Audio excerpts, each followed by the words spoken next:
Online विकायसाठी थोडंसं professional असतात, त्याला म्हणतात आपण अपस्किलिंग, राईट. पॅकेजिंग इम्पॉर्टंट आहे, लेबलिंग, त्या प्रॉडक्टवरती लेबल ते इम्पॉर्टंट आहे, त्याच्यावरती न्यूट्रिशनल व्हॅल्यू ते इम्पॉर्टंट आहे, त्याच्यानंतर लायसन्सिंग हे इम्पॉर्टंट आहे. FSI लायसन्स, फसाई लायसन्स जो म्हणतात आपण ते इम्पॉर्टंट आहे. अगर फूड प्रॉडक्ट आहे तर ते मॅन्डेटरी आहे. आणि GST नंबर हा कंपल्सरी आहे ऑनलाईन विकायसाठी, ठीक आहे.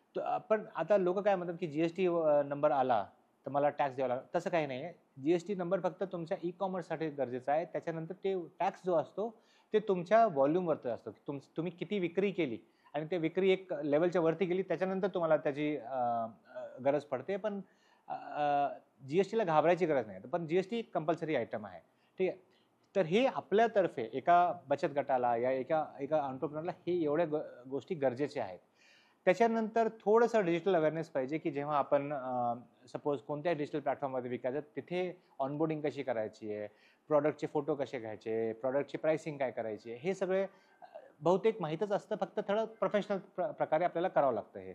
आणि अगर आपण आजच्या डेटमध्ये मल्टिपल जे ऑनलाईन प्लॅटफॉर्म आहेत त्यांना विक्री करायचं, त्यांच्याबरोबर ऑनबोर्डिंग करायची गरज आहे. फक्त ह्याच्या आणि एक इम्पॉर्टंट गोष्ट, सोशल मीडिया. सगळ्यांना सोशल मीडिया सॅव्ही व्हायलाच पाहिजे. खासकर जे काही प्रॉडक्ट विकतायत